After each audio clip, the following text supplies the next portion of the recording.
Many times we hear people quoting this verse, right? All things work together for good to those who love God, to those who are called according to His purpose. But how does this make sense when we face perils, disasters, or at times when we lose our loved ones?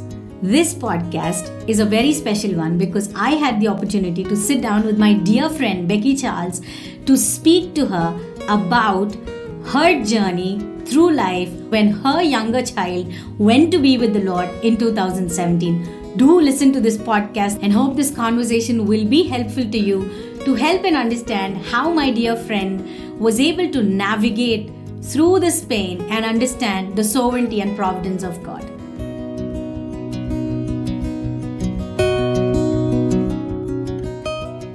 Hi Becky, thank you so much for coming to this interview and thank you so much for willing to speak to us.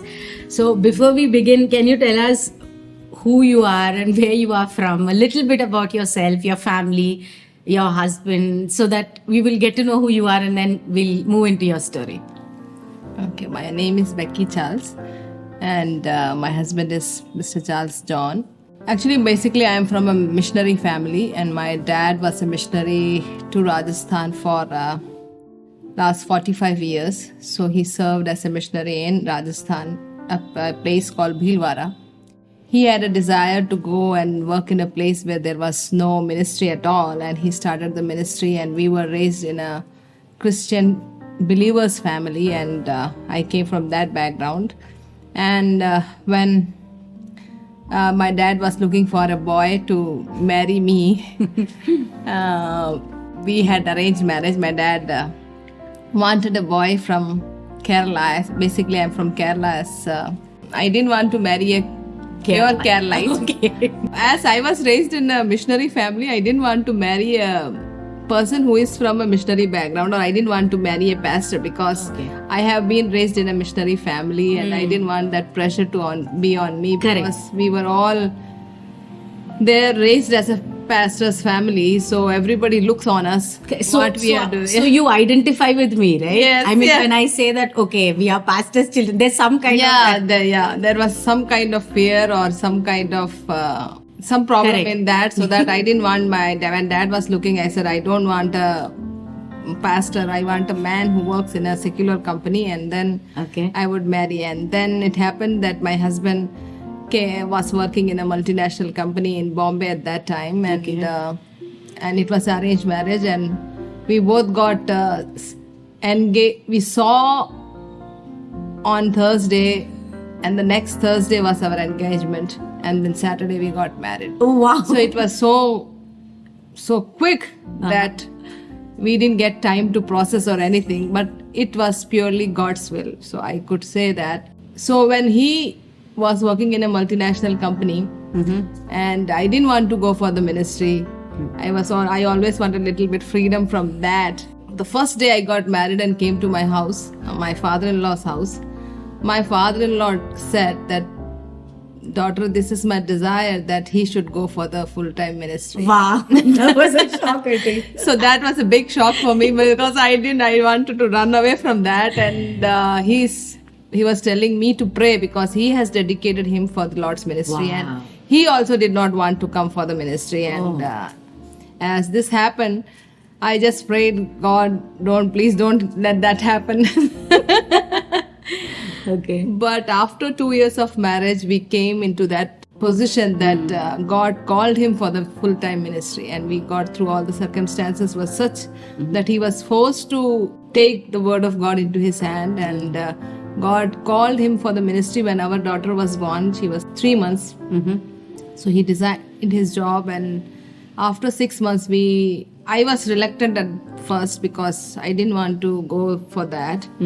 And then God spoke to me that I should not be a hindrance to my husband for going for Lord's work, because serving any other company is just a medium, but serving the King of the King and Lord of Lord should be our motives. And God convinced me of that, and we both agreed together, and we prayed, and we completely surrendered ourselves for his ministry. And when we were looking to go for a place, we didn't know what to do, where to go. as he was working in a multinational company, all his friends and colleagues thought that he's going for a better job, and he's not saying, he's lying to them. Okay. So then when we were praying, and my dad, as he was in Rajasthan, so dad said, why don't you come here? Because he didn't have a formal biblical training at that time, but he was from a Bible believing, good ministerial background church, so he knew the word of God very well. But so that daddy told to come to Rajasthan, and we started working there, and daddy went to other place. Okay. My husband was working as a school administrative at that time. We had a Christian school there, so, and I was the principal of that school where 1,000 to 1,200 students studied at that time. Yes. And along with that, we had church also, so we started doing the ministry over there. But then God had a different plan. And till 2016, we were serving there in the full time in school and full time in the church. So then my husband had a desire that he wanted to go for, because of the school, we were not able to concentrate more on the ministry. So we were lacking behind that. So he said, I want to go for a full-time ministry. I didn't say anything, but I just completely followed him what he said, and God gave an opportunity to go to US and study for 2 years there. Okay. And then that time also we prayed that if it is only God's will, we must get the visa and everything. Yes. But God provided us the visa. We 4 of us, we had 2 daughters. Okay, so by then you had 2 daughters. Yes, I had 2 daughters, and we 4 of us went together to US at that time. Okay. And our wish was to come back, not to the same place, but go to other place and serve for full-time ministry. So we have already dedicated ourselves to do full-time job, and we didn't know where to go, and we were praying to show us the place where God wants us to go.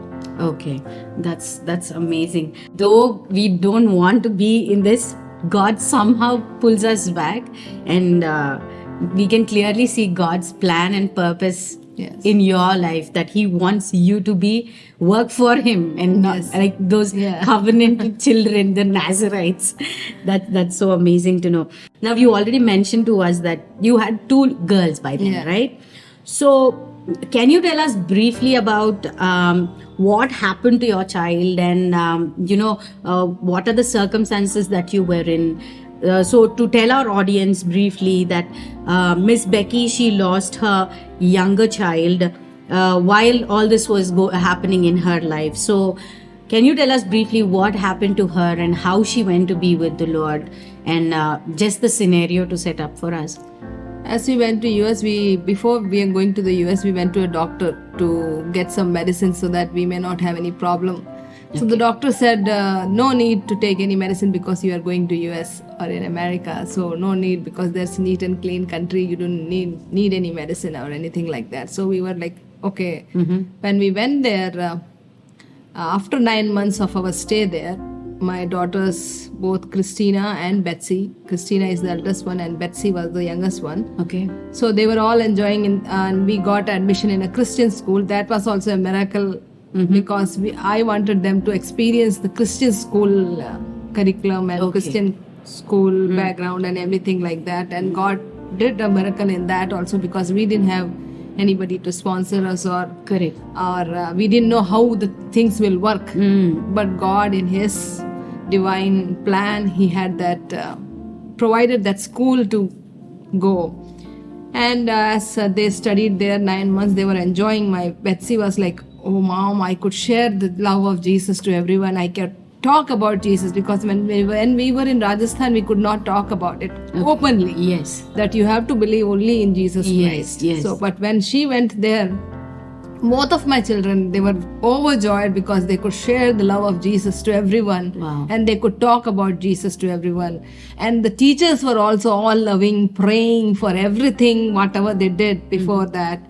And they followed the Abaka curriculum, so everything was related to Bible and the subject together. So this was totally a new experience for me also, as when I was teaching. Many things I learned from their books also. So they were enjoying their life there. So on one Friday, she came back from the school and she was all right. She played, they were playing and always had fun and everything. Saturday is a holiday. So Friday night she was all right, but some Saturday morning she complained of some leg aches. Okay. And she had, after that, sometimes she was crying that she is having that ache. And then I said, okay, it's okay. Maybe something happened or something like that. I told her to take rest. And after some time when I went, she had fever. Okay. That just a fever, normal fever. We thought like it's just normal fever. And Saturday she had the fever the whole night. We were giving her medicines. When we gave the medicines, the fever was going and then coming up like that. And then on Sunday morning, we had to go to church. So then I asked her, should I go or not? Should I be with you? And she said, no, Mama, you go. Mama and Dada, you go. But let Didi be with me. Okay. I will be all right. And I asked her again, will you be all right? She said, yes, Mama, I am all right. So morning 10:30 when we reached the church, I called my elder daughter to ask whether she's fine or not, to check her temperature. She had no temperature. But she was feeling very weak. So we thought it's because of the sickness or because of the fever. And Sunday morning also we went, afternoon we came back and then we had a talk and she was talking, we had some food and everything. Then Sunday evening also I asked the same thing, should I go or not, because she was feeling tired. But she said, Mama, you go, no need to worry, let Didi be here, like that. And then we went again, we had a meeting, we came late, by 10:30 or 11 we came. She was all right. Like she was complaining, she was tired. Then in the night she throwed up 2-3 times and she went to the bathroom also 2 times, I guess. Okay. But after that she didn't have any problem. We gave her Gatorade and medicines and she was like all right. Okay. In the morning, Monday morning around 6 o'clock, we had to take them to school, but as she was not well, she said, I am not going. Miss, we thought we will not send her. Yeah. But my husband took the elder daughter to the school. Okay. And when she got up, I asked, Betsy, are you well? Are you okay? So she said, yeah, Mama, I am okay. So I said, did you thank Jesus? And no. So I told her to pray and thank Jesus. And she prayed. And then I also prayed. Okay. We both prayed and thanked God for healing her. But she was tired, so she was just laying down on her bed. Okay. And I was with her the whole time. And then I gave her a banana in the morning at 6 o'clock and she ate. Okay. And then again she was complaining of the leg aches. She was complaining that she had. So my sister-in-law is a medical practitioner. So I called her and she said, and we had a video call and she said, where is the pain and where do you feel and everything. So she said, this seems like it's normal fever and she is having that weakness. Because of the weakness, she has pain. Okay. So she told me to just give her child brufen and give her something to eat and just let her sleep like that. And I gave her oats at around 9 o'clock. I gave her oats. She ate half of the bowl of oats. Okay. And then she was sleeping. Okay. Then she was sleeping. And at that time, my husband came and said, when he came, I said, you be with her for a while and I will do some works like that. I left her and I came out of the bedroom. And so when he was sitting also, she was laying down and sleeping. But as somebody's call came, so he came out of the bedroom and he was talking to our pastor basically, because he asked how is she doing. So as soon as he came out, he heard a sound from the bedroom. Okay. So he just rushed to the bedroom and he saw she was saying something but he didn't understand. And then when he asked, she was not responding. And he immediately took her and brought her to the drawing room and called me, and I also rushed. And she was just sitting and she was not responding anything. And my husband got panicked and he said, oh, just call 911 or call pastor. And means I was not able to understand what was going on. I didn't know what. I thought he is overreacting or what was happening. Correct. I was not able to Process. it. Yeah.